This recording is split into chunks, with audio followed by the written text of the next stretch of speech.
میرے محترم ناظرین و سامعین، بعض لوگوں کے اندر یہ رواج ہوا کرتا ہے کہ جب وہ اپنے بزرگوں سے ملاقات کرتے ہیں یا اپنے سے زیادہ عمر کے لوگوں کو ملتے ہیں تو جھک کر ملتے ہیں،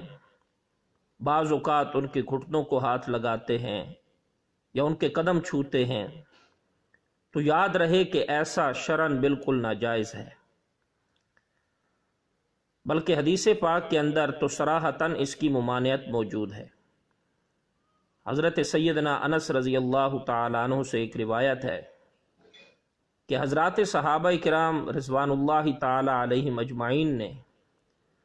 نبی کریم صلی اللہ علیہ وسلم سے عرض کیا کہ یا رسول اللہ، جب ہم آپس کے اندر ملتے ہیں تو کیا ایک دوسرے کو جھک کر مل سکتے ہیں؟ تو رحمت کائنات صلی اللہ علیہ وسلم نے فرمایا نہیں۔ اسی طریق سے ایک دوسرا مسئلہ ہے کہ انسان کسی کو آتا ہوا دیکھ کر تعظیماً اس کے لیے کھڑا ہو سکتا ہے یا نہیں؟ تو یاد رہے آنے والے کے اکرام میں کھڑے ہو جانا یہ ہے تو جائز،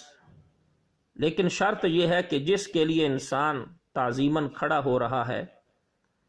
وہ اس کھڑے ہونے کو پسند نہ کرتا ہو، یا اس کے دل کے اندر تکبر پیدا ہونے کا اندیشہ نہ ہو، وگرنہ ایسے شخص کے لیے کھڑا ہونا تعظیماً جائز نہیں ہے۔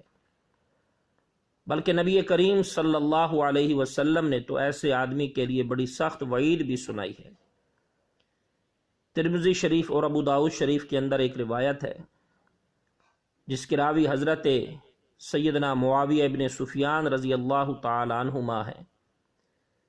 کہ نبی کریم صلی اللہ علیہ وسلم نے ارشاد فرمایا، من سرہ ان یتمثل لہ الرجال قیاما فلیتبوأ مقعدہ من النار، کہ جس آدمی کو اس بات سے خوشی ہو کہ لوگ اس کی تعظیم کے اندر کھڑے رہیں، تو ایسے آدمی کو چاہیے کہ وہ اپنا ٹھکانہ جہنم کے اندر بنا لے۔ تو اللہ تعالی ہمیں اس سے محفوظ رکھے۔ نبی کریم صلی اللہ علیہ وسلم جیسی عظیم شخصیت کون ہو سکتی ہے، لیکن رحمت کائنات صلی اللہ علیہ وسلم کے اندر اس قدر تواضع تھا، ایسی انکساری تھی کہ حضور نبی کریم صلی اللہ علیہ وسلم اپنے لیے تعظیماً لوگوں کے قیام کو پسند نہیں فرمایا کرتے تھے۔ چنانچہ ابو داؤد شریف کے اندر ایک روایت ہے، حضرت ابو امامہ رضی اللہ تعالی عنہ سے روایت ہے،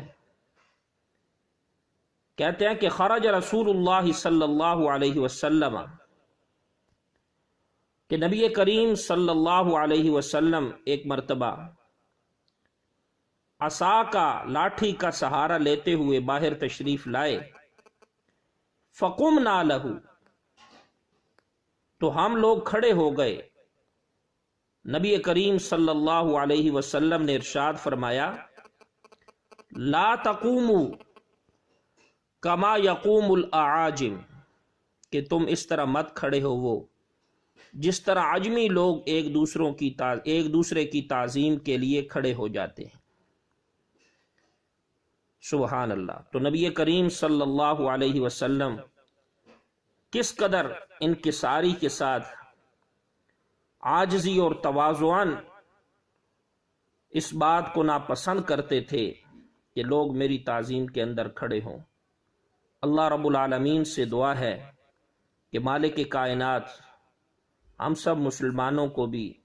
عاجزی اور انکساری سے اپنی زندگی بسر کرنے کی توفیق عطا فرمائے۔